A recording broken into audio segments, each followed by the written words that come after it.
Mummy હવ શું કરો છો તમે ને જયવર્ધન? આ છે ને ગામડેથી વરિયાળી આવી છે ને તે સાફ કરી છે.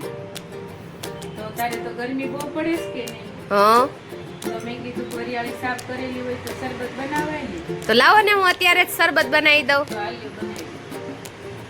આજે આપણે બનાવીશું ગરમીમાં ઠંડક આપે તેવું વરિયાળીનું શરબત.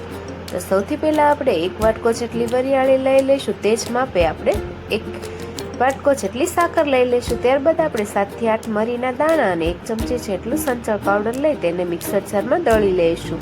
દળાઈ ગયેલું પાવડર છે તેને આપણે આંખની મદદથી છાળી લઈશું. ત્યારબાદ હવે વરિયાળીનો પાવડર તૈયાર છે. તે પાવડરને આપણે 15 થી 20 દિવસ સુધી સ્ટોર પણ કરી શકીએ છીએ. તો અહીંયા મેં 1 ગ્લાસ લઈ લીધો છે. તેમાં આપણે બરફના ટુકડા અને જે પાવડર બનાવેલો છે તે 2 ચમચી એડ કરી લઈશું. તેમાં આપણે અડધા લીંબુનો રસ ઉમેરી લઈશું અને 2 થી 3 ફુદીનાના પાન પણ એડ કરી લઈશું અને જરૂર મુજબ પાણી એડ કરી લઈશું. બધી જ વસ્તુને સારી રીતે મિક્સ કરી લેશું. તો તૈયાર છે આપણું વરિયાળીનું શરબત. તો તમે આ વરિયાળી પાવડર સ્ટોર કર્યો કે નહીં તે જરૂરથી કમેન્ટ કરજો. ચાલો મમ્મીને વરિયાળી શરબત આપી દઈએ. મમ્મી હવ આ તમારું વરિયાળીનું શરબત તૈયાર છે. બહુ સરસ બને.